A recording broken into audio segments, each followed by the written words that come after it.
Right. Thanks again, everyone, for joining us for another WKS Zoom podcast. This time I'm with Archie Ray. How you doing, Hello. Archie? You all right? I'm good. I'm really good. Yeah, good. Just take a minute now with you Yeah. here. Yeah. Superb. Do you want to sort of start off by telling the viewers a little bit about yourself, where you started musically and what you've been doing? Sure. I'm Archie Ray. I'm a singer-songwriter. And I kind of started out mostly, I guess, just singing in the car. That's what I've been told. My mum just said that I would always pick out a tune and always just join in on the chorus. But eventually moving to Cornwall from up north, I eventually was thrown on a stage at Treviglis, Nuki Treviglis, and I was trying to play the guitar at the time because that's all I had. But they just said, I started singing one day and he was just like, "Oh, that was really, really good. We don't have a male singer this year." And we were doing a big class project. We were doing, oh gosh, Superstition by Stevie Oh, Wonder. yeah. And they had a whole line of singers doing a verse each or whatever. And they just said, "No, you know what, leave the guitar. We got enough guitarists this year." And they threw me on stage, and it was my first time, and it was just crazy, and just being on stage, and I just wanted to do it way more. So I already had a little dabble in the guitar and everything, and I just started busking. And then from there, my just passion for it like grew and grew and grew. Did music in college. And yeah, just wanted to be a singer-songwriter because I've always loved music. It's just Right. whether or not I wanted to do it or not. I Okay. was actually doing IT before. Fair play. Fair play. Yeah. Yeah. Yeah. So when did you actually then start writing your own material then? I'm gonna say 15. Yeah, 15. Kind Right. of like 15, 16, kind of like that transitional period. Um, I wrote some good songs, but not really on the level as when I went into college. There was a girl involved, and Oh, so okay. Yeah, yeah. It's love or hate is always a good yeah. subject, isn't it? Yeah.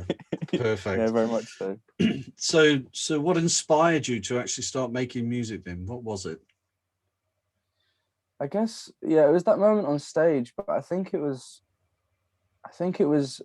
mostly like my influences. I remember watching some documentaries after I got into it, and kind of just seeing their success story and seeing kind of that energy with Mm, people. mm, And I think it got bolstered by the fact I went to open mics every Monday, um, back in Nuki, and just that energy of people performing and getting people involved and learning with them and the experiences that you could potentially have. It's just that connection with people that yeah. really made me like, yeah, and that's what inspired me the most. And mainly the people that I follow and am influenced by, they Mm. talk about that connection with people and how you can't really do it alone, and that's always been a thing for me, I Right. think. Yeah. So what's your excuse me, what's your creative process like then? How's it work for you? Creative process, I think it's kind of like at that time, you know. So if something's like occurred and I've got a lot of feeling, um and I'm really connected to the situation and it's important to me, it'll have to be around that time that I write the song. Right. And once I've explored it, I can start to use those elements again in further songs. So yeah, so when I said about like the girl, it would be, my first song was actually kind of an angry love song. Right. Yeah. It was called Far Too Late because there's this guy who was involved with her at the time, and I liked her forever.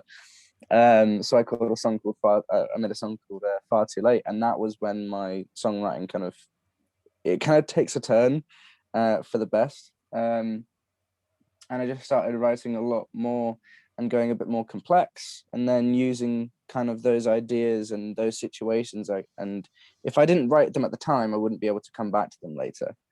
Mm. I think So that's is it pretty much that. Yeah. is it like do you use a formula for the thing? You get your ideas and then it's a set thing, or you just let it go? I think mostly because of it's more calm now. It's more relaxed. I'm not getting into any more, crazy realizations, crazy experiences. It's more this past year or two, it's phrases that I've caught on to. So throughout my day, if someone says like a really interesting phrase to me, I'll usually grab that, write it down on my phone, and then try and think of what I can connect with that. So I remember, I think it was a movie, some kind of rom-com, and it was just like, I'm so lost in the idea of you, and that kind of concept was like interesting to me. So I related it back to me, and I remember the idea of someone for me was seeing their name pop up on like on Messenger or something, or on any kind of messaging platform. And I remember just writing down "Lost Inside Your Name," and I really loved that idea because it was very much like that. I'd see their name and go, "Wow, what an interesting name," and be just so like, "Wow." so I just kind of write down phrases, and it kind of just comes mostly in the form of a chorus, which I need to, I think, work on. But yeah, I mostly come up with a chorus first using that phrase because I think that's very memorable, and people like memorable, and I like songs that people can remember. So yeah, I guess that's where I start. Fair enough, mate. So which artists then do you admire the most then, and also have been the influence on you, do you think? I had an album as a kid, and I had a very terrible CD player. The first kind of 12-year-old present you get as your birthday. But it was We Sing, We Dance, We Steal Things by Jason Mraz, and it was like it's like his breakthrough album, I think. Had I'm Yours in it as well. He's a very big artist in America, I think. So when he came out with "I'm Yours," I was instantly hooked into pop choruses. And then from there, I got more into music, and then I found Ed Sheeran. But as I grew up more recently in my teens, it was more John Mayer and Foy Vance. Right. So a lot of these artists I found that I like so much is I never get really bored of them because they do different songs all the time. So Ed Sheeran can go from Perfect to one of his older kind of like rap kind of type songs. John Mayer can do blues, but he can also do an acoustic ballad, which is fantastic. Foy Vance is an Irish singer who actually wrote with Ed Sheeran a lot. That's how I got introduced to him. He does a lot more bluesy stuff and Americana, and so I never get bored of any of these artists because they've always got a hit in a section of music. So for me, that's what I take from them mostly. I don't remember like writing the songs, like the same song or the same genre of song in a row. I'll always go like, "Oh, I'm feeling bluesy today," or "I'm feeling." It's more not bluesy because I don't actually know the theoretical way of doing it, but I feel sassy today, or I feel loving today, or I feel happy today, or I feel sad, angry, and that will usually transform into a genre too. Wow. Okay, brilliant. So how has the sort of these 3 series of lockdowns, how's it sort of affected you musically then? I mean, we know artists can't perform, I mean, at the moment, but has it been more creative for you or not? At first it wasn't. At first I was like, what? Because the recent thing I was doing was I was like starting to gig. I'd not really had any gigging experience beforehand, but I was just starting to gig. I had a really successful gig in March, and then lockdown happened. So for me, it was kind of like because I like to work in blocks. I'll either songwrite and then work on performance and kind of, and going and performing was like such a focus for me. I needed to, learn how to perform well, how to perform at my best. But then my focus just completely got taken away from me. And then it became more of a songwriting journey Right. at some point, more along the lines of like second lockdown. And I remember after my birthday, so around June, that's when I recorded the EP. And having that experience kind of made me think more about my composition. And that was an interesting experience because like I could write a song on a guitar, but then I'd never think about strings and percussion and rhythm. And I mean, even more now, if it's going to work in the music industry, is it going to be something that people add to their playlist? Because that is important for me. But it would that kind of like compositional idea or kind of being a director never kind of was in my head. I was just, playing guitar. But now it's more, gosh, is this going to work? Is the concept going to work? Yeah. Now, are the instruments going to work? What can I bring into the studio next time and really make it work? Yes. So yeah, Okay. it changed my way of composing and writing songs. Superb. Do you want to sort of, I mean, you've got, so you say an EP out now, or is it an album? So it's an EP. It's a 4-track EP. Yeah. Okay. Do you want to explain about the title? And Sure. Yeah. It's quite an interesting title. Yeah, The Moth and the Butterfly. The Moth and the Butterfly EP. It's a 4-track EP. And it has, like I was saying about the variety of genre, it goes from That's Just What Love Is, which is kind of an angry love song, very sassy, and kind of it's the most popular track that I found. So I wanted to bring it in, put it on first, so that people go, wow, that's unexpected, because I don't think you'd look at me and go, that's the guy who wrote that? Right. What? So I wanted to shock people and surprise people and bring them in. And it's The Moth and the Butterfly is actually a title track. So the third track is called The Moth and the Butterfly. And the first line is sat in my room writing a song I don't mean. And that is genuinely what I was doing. I was starting to write more, and I was in my room, and I was sat in my room trying to write a song, but it wasn't genuine, and it wasn't at that moment. I wasn't feeling it. And then I looked over in the corner of my room, in like the shadow was a moth trying to escape. Okay. And I was like, that's poor moth. And then I looked over to my window, and there was a red admiral.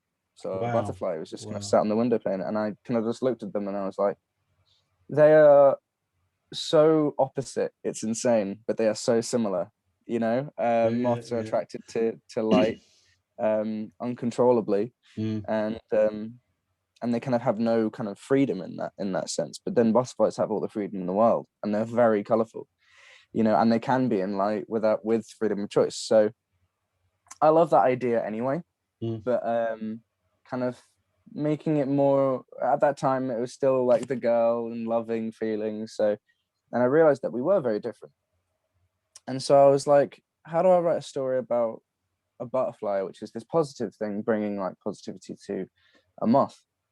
So I just wrote it right there and then. And I just played a really, really, really, really simple kind of finger picking pattern on my guitar, and it just turned into a really sweet melody.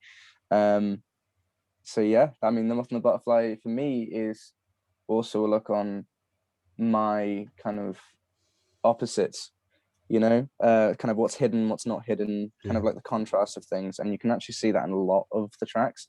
That's Just What Love Is. It goes back and forth. She'll take your laughter and she'll take your might, but she'll take away your tears. She'll give you her light. So it's very much, here's the negatives, here's the positives. Yeah. This is what my first look on love is. Have that. Take that. Brilliant. As you will, kind of just the opposites and kind of the contrast. So yeah. Okay, so where can we get hold of the music then? It is, I think, on every major music platform now. It's on Spotify. It's doing really, really well on Spotify. It's actually crazy seeing the reception. iTunes, Amazon, Tidal, Deezer, kind of everywhere. Okay. Just type in Archie Ray, The Moth and the Butterfly, and it should pop up. Fantastic. Love it. Absolutely love it. So out the songs you've got going at the moment, I mean, I know you say you've only just sort of really did the one gig or started off, but what was your favorite song to perform? Oh dear. I mean, my favorite song to perform. It depends, actually. I think it does depend on where you are, especially because if I know that the room is very chilled and listening, I think The Moth and the Butterfly is one of my favorite because it's very much a song that makes you go, "Oh," you know, and you Right. can see that reaction, and Yeah. you Yeah. can feel that with people. But if you know that people are, you know, getting on with the night, and you kind of want to shock them a little bit, I'll just open with "That's Just for Lovers" and kind of, you know, bring them in, you know, and then do a bit more upbeat songs. Yeah. But like, speaking of the gigging, I mean, I did some gigs. It was a repeat show actually. I think I've been there 5 or 6 times now, Okay. and they kind of just invited us back, me and my drummer, and yeah, those were very variety, you know, days, and whether or not they would enjoy it or not. But yeah, they always seem to enjoy "That's Just What Love Is." Because it's just shocking. I think it's just surprising. Superb.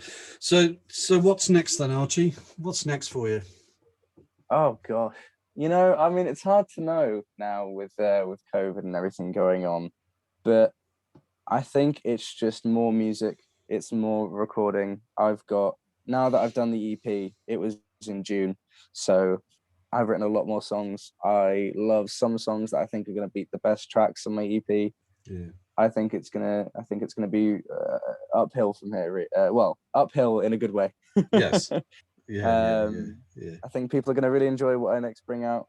So it's just that really. I'll Superb. come up with a lot more songs. I'll surprise you all, and just more music. Brilliant.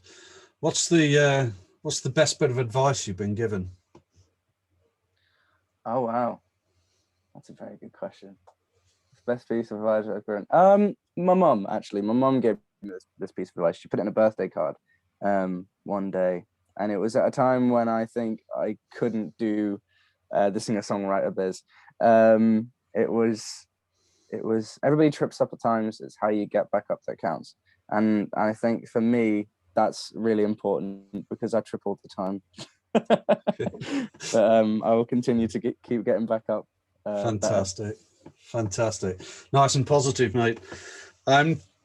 Final question. So I ask this, I say it every time. Is there anybody you would like to thank for you being here musically now? Anybody I'd like to thank? We have all sorts when I ask this question. Yeah. Lots of different things. Could be your mum, could be your dad, could be Frank Zappa. I don't know, whatever. You know what I mean? It could be literally anybody. Yeah. Who can I thank? Well, I mean, it's probably my mum, you know. I mean, I've had a song ingrained in me. I need to get a tattoo of it, probably at some point, just to show how like ingrained it is in me. But it's the chorus for Tender by Blur. And she used to sing it as a what's it called? A lullaby. And so Okay. she used to sing, "Oh my baby, oh my baby, Yeah. oh." And so it really is my mom. You know, all our time singing the, you know, thrashing to the Killers, you know, their best hits album, or you know, turning on Johnny Cash or Bob Dylan. Some points Pink Floyd. Yeah. You Yeah. know, I Yeah. mean, all those influences. Yes, it's surprising because not many of them have gone through musically, but it's because of those experiences with my mum that really has pushed me in this direction, and she's, you know, the main reason I'm here releasing an EP. So yeah, Superb. definitely my mum. Brilliant. Archie, look, thanks really so much for giving me the time, and good luck with everything. You know, No worries, hope I'll the definitely EP be does back. good, and yeah. All right, mate. Take Thanks care. very much. Cheers. Cheers.